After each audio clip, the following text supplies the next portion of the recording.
Good morning. How many people have heard of XERO? Okay, apart obviously not including in the last 3 minutes. And how many user or have had experience of using XERO? All right, almost half of you. Excellent, excellent. Well, thank you for coming along to this morning's thing. When Adam invited me along, it was like, so what do you want to talk about? I don't think you want to come along and have me walk you through how to set up a chart of accounts or build a profit and loss report or do a bank reconciliation. That probably wouldn't be a very interesting use of time. And so the good news is we're not going to do that. What we'll do is share what we think is coming down the line in terms of technological change and how that applies to businesses, how that applies to your business, our business, all your customers, everybody. And so it's more of a quick walk through some of the things we talk about and think about and look at in the business. Our credentials for doing that, apart from the fact that we're a technology software company and we're constantly thinking about innovation, we're really proud to be recognized for that a couple of years back by Forbes magazine for 2 years consecutively as their world's most innovative growth company. I'm not quite sure what that means, but the name world and innovative in the same sentence as XERO is a kind of humbling thing. When we think about technology, and I've been in software for 25 years almost, and I've seen a lot of change. I remember the world of software before the internet was a thing. It was actually quite exciting even before the internet came along, and obviously the internet has completely transformed that.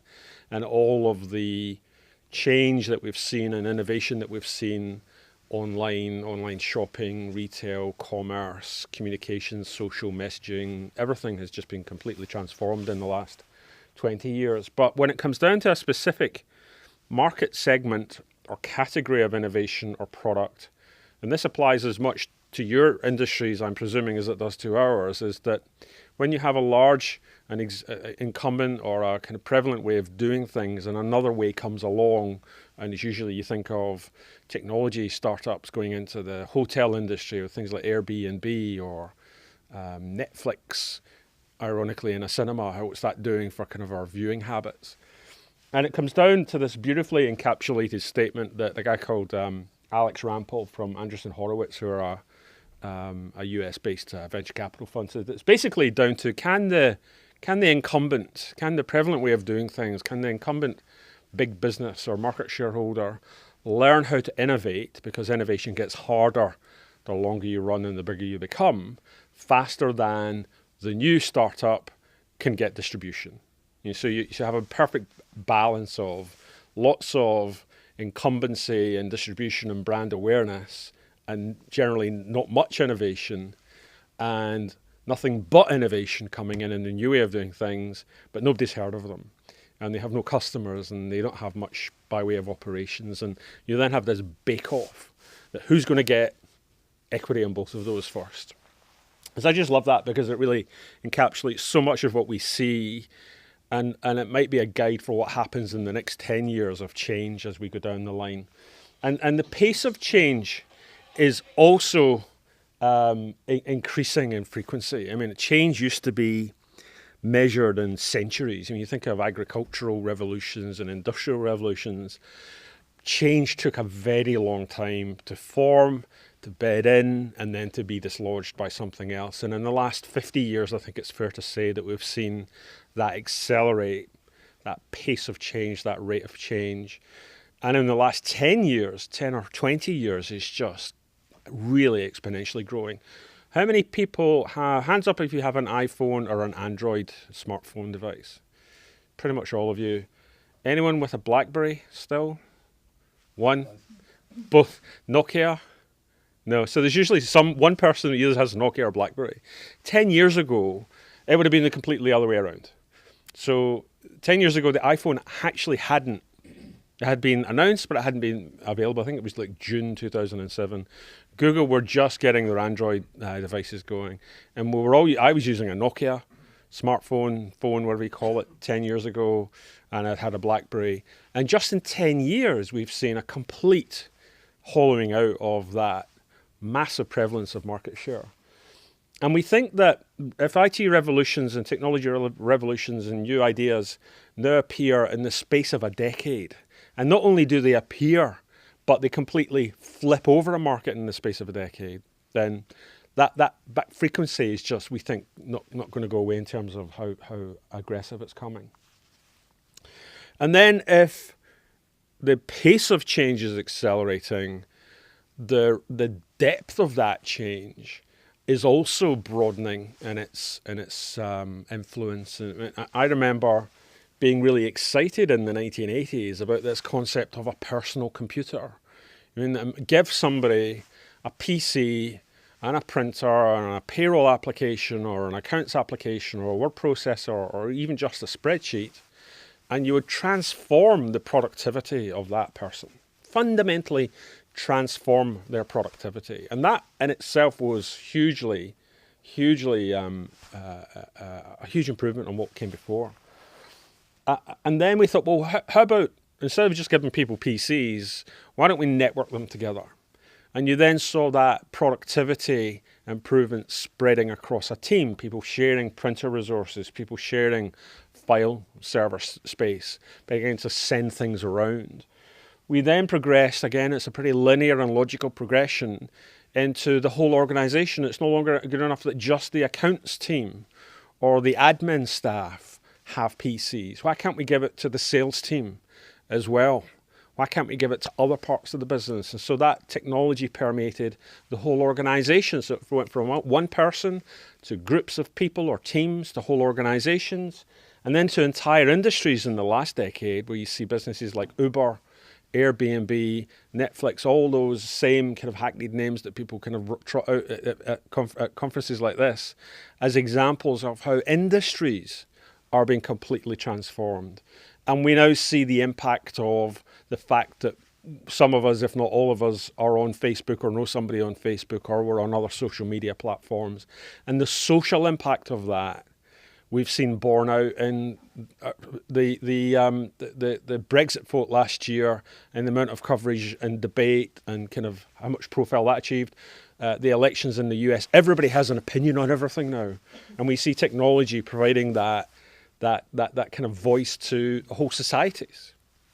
And what does that mean? What does that mean for what us as citizens or as business people? And so we see technology touching absolutely everything in a way that it just didn't 20 years ago. And I don't think we've yet worked out what that means in many respects for business. And when you think about whether you're, and I'm assuming nobody here is in the smartphone business, but whatever business you're in, what do you do about that? What's happening in your industry? What's happening in your category? And I think it's safe to say that doing nothing doesn't feel like an option. Stephen Elop was the final significant CEO at Nokia, and finally he's the guy that sold what was left of Nokia's mobile phone business to Microsoft about 4 or 5 years ago. And at their final kind of board meeting press conference, the Nokia board were there. They were really emotional, understandably. They basically had failed. They'd killed the company through inactivity as much as anything else. They didn't do anything wrong.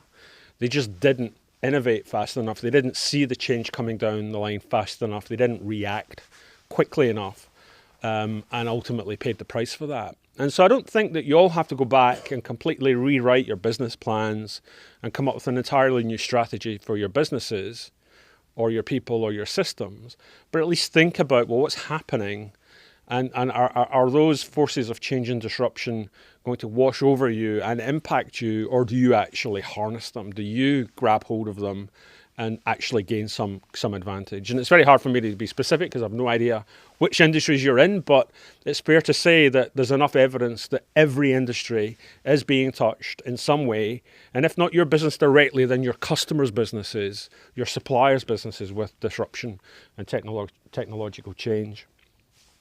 So doing nothing's not an option.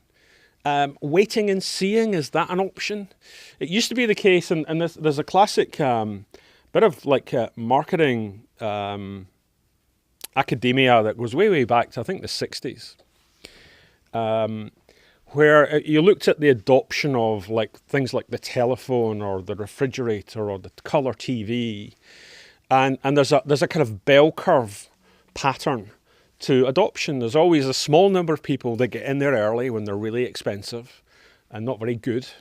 And the kind of early kind of pioneers into anything that's new.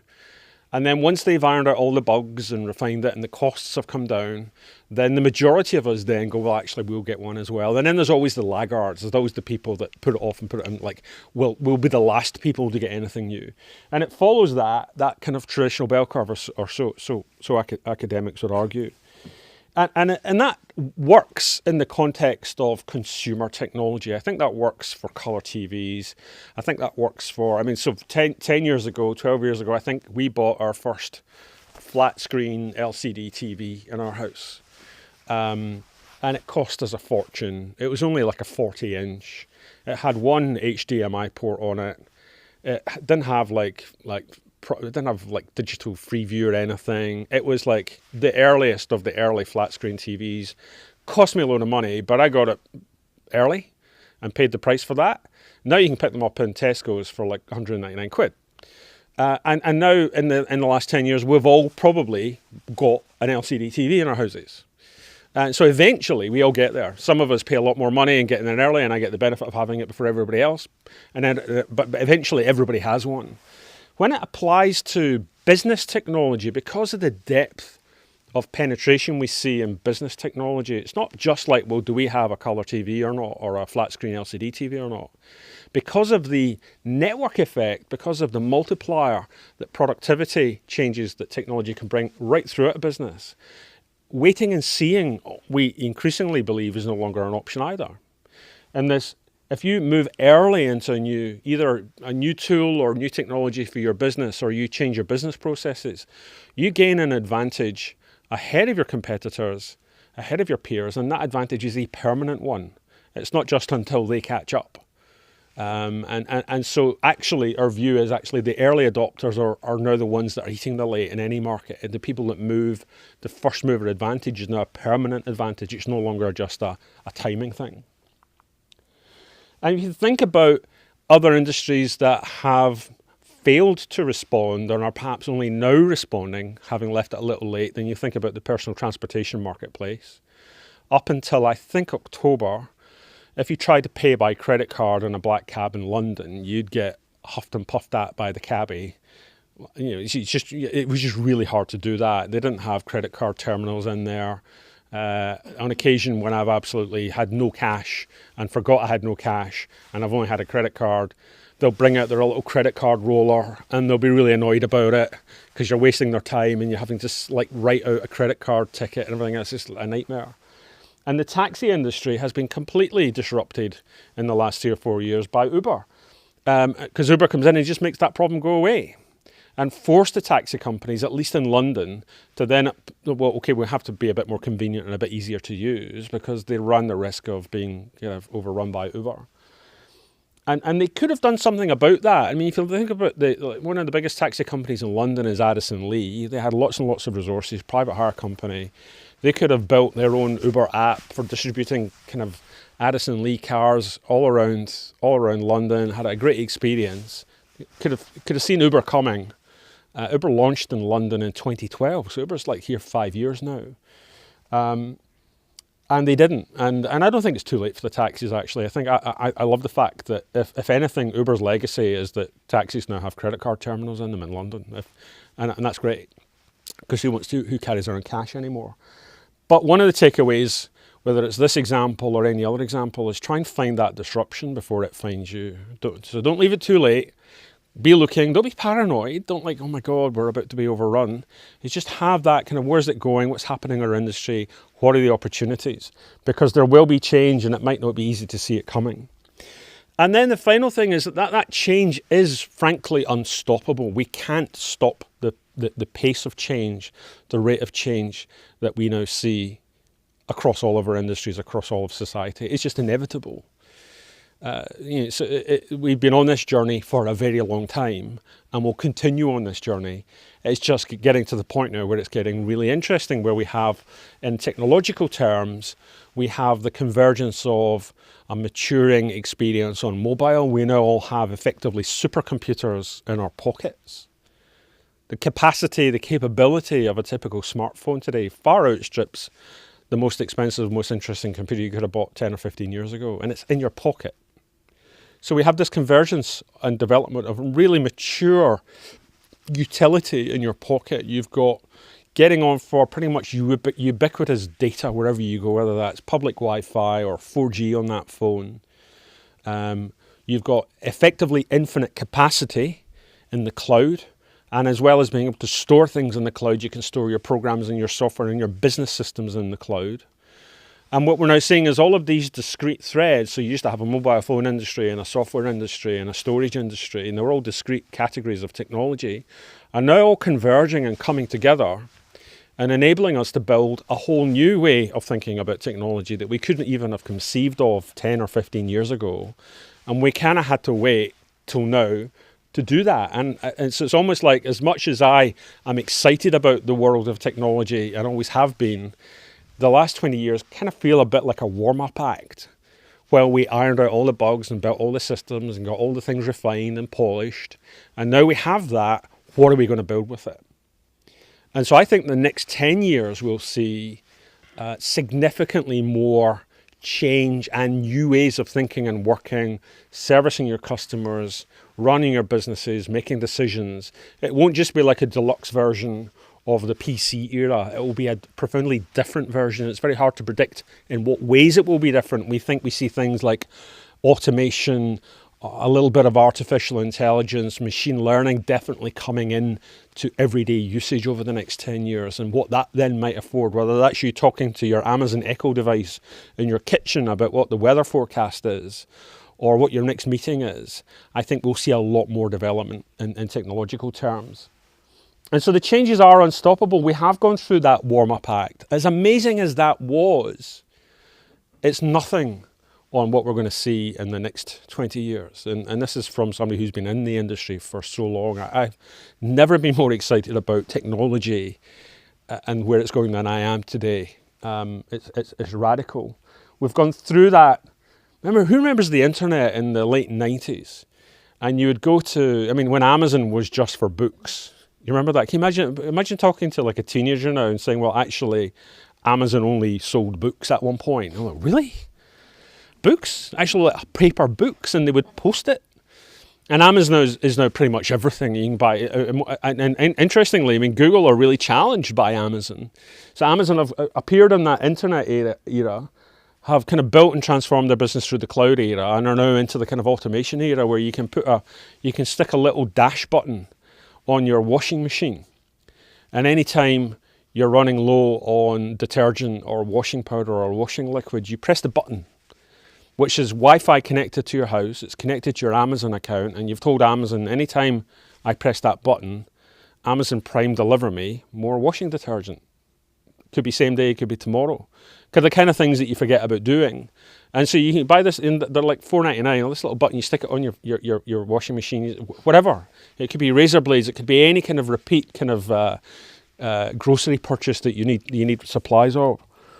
And Amazon are now in the business of automating a lot of that supply chain, having started in books.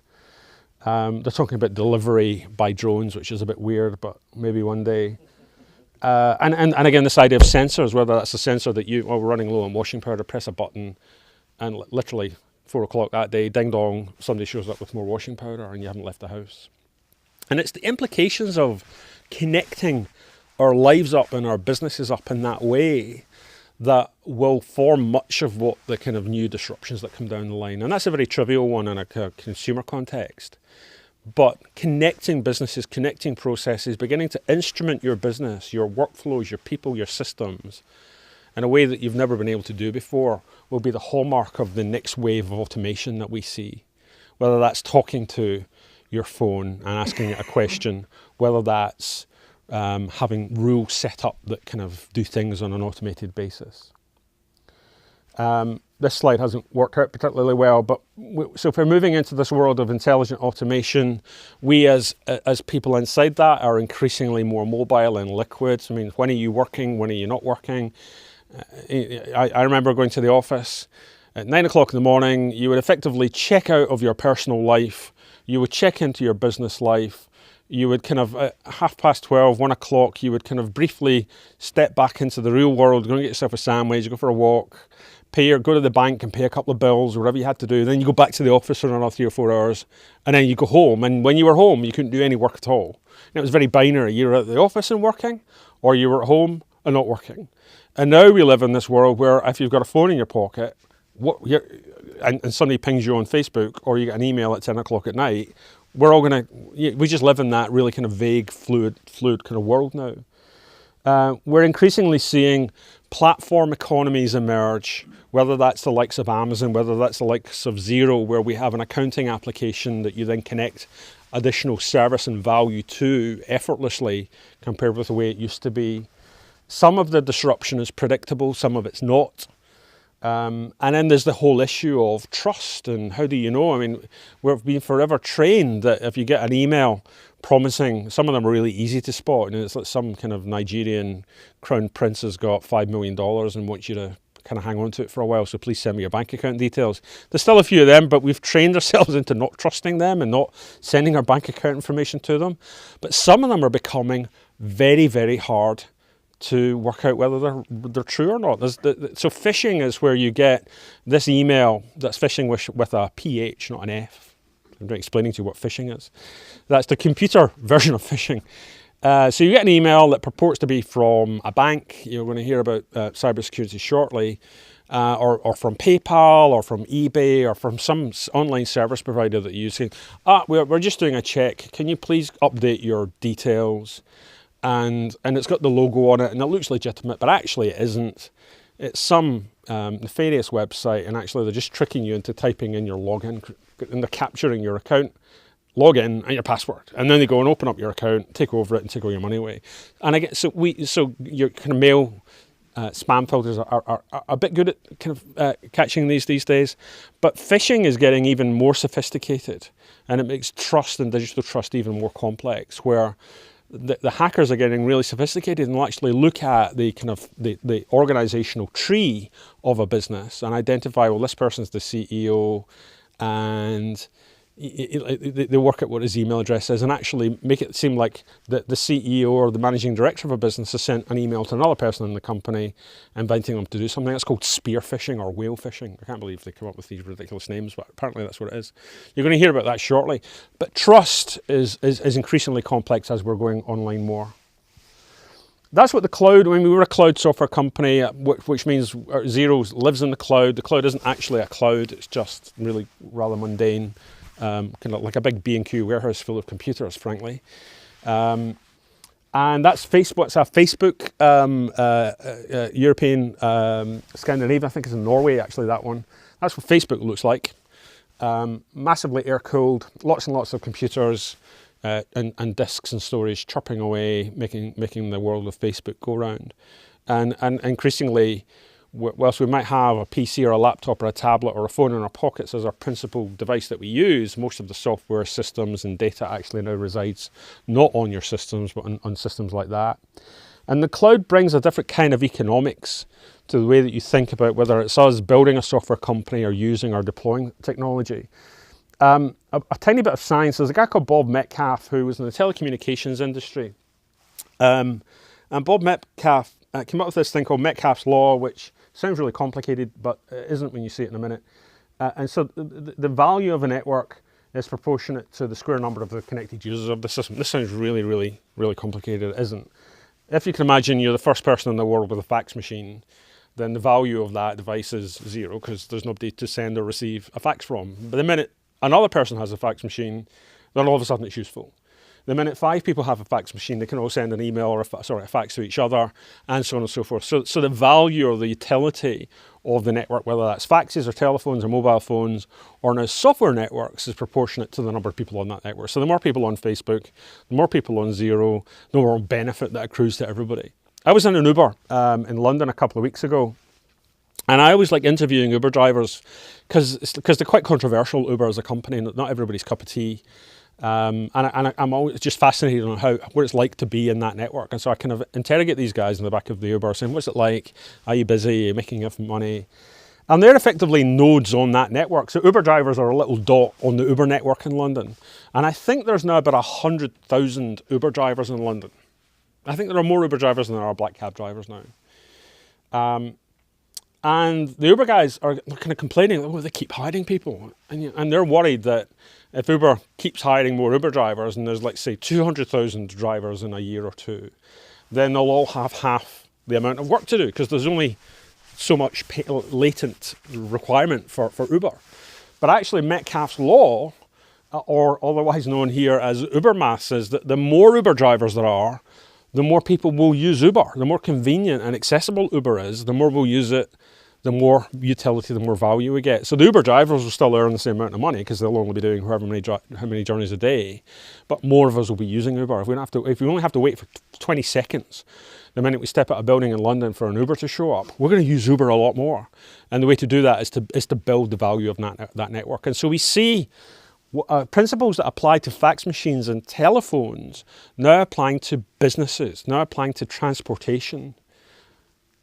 Radically different way of thinking of the world when you bring technology and that networked effect to it. And so increasingly, we're all becoming a little bit like scientists. That was a bit scientific there. There's a guy that works in our marketing team in London, and he drives all of our online search activity and everything else. And I chat with him occasionally, and he talks to me, and I have to say, I don't know what he's talking about. He talks a language I don't really understand. He's got an incredibly detailed, technical grasp on how we drive traffic, what works, what doesn't work, what's an effective advertising spend for us. He's looking at lots and lots of charts. It's like mission control at NASA. And I go, well, you kind of sound like you know what you're talking about, so I'll let you crack on. And he's doing okay. But he would otherwise be wearing a lab coat. He's not a marketer. He's not I mean, imagine somebody in marketing 20 years ago, it would have been about colours and flair and style and design and you know what I mean, creativity.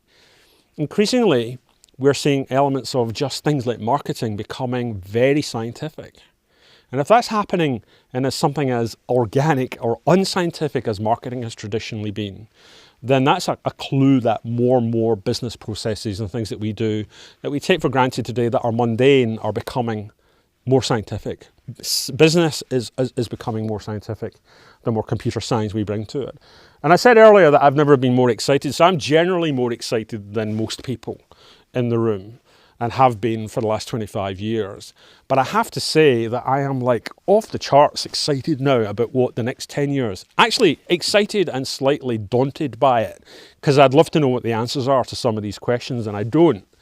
But I know that it's all going to kick off, and the disruption and the ideas and the innovation that we've seen just in the last 5 years, I can see continuing to expand and to grow and to shape and to change the world around us.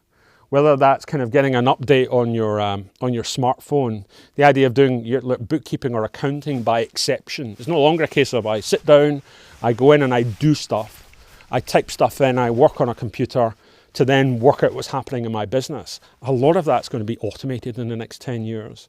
And you'll be running your business in that old way only by exception. You'll be notified about when you're required to come in and do or attend to something, whether that's in your watch or your phone or your Echo device in the morning when you're making a cup of tea. It'll give you a kind of rundown of what you need to attend to. And so automation is definitely one of the big themes for the next 10 years. So I'm just going to finish by saying that we are, I believe, in this kind of golden age now, this almost slightly overblown but renaissance period for what does it mean to run a business, what does it mean to change, to manage, to drive, to be a customer of a business, to be a supplier of a business, to work inside a business in the next decade, in the next 20 years with all of this digital disruption coming down the line. And rather than be intimidated by that or put off by that, I would just encourage you to grab hold of it in whatever way is appropriate for your business and whatever way drives change. You don't have to go back to the office this afternoon and kind of get a bunch of TNT and blow it all up and then start all over again. You absolutely don't need to do that. Maybe if you're in the smartphone business, you might. But otherwise, you don't need to do that. Just think about where your business is going, what your customers' expectations of you will be in 5 years. because they'll be using and experiencing technology in relationships with their businesses that are important to them. And it's not too late to start that journey, or if you've already started it, then accelerate it. It's going to be a fun ride. And thank you very much to Adam and the team for inviting me along. Hopefully that's been a good kickoff for the morning, and I'll stick around when we're finished, and happy to answer any questions then. But thank you.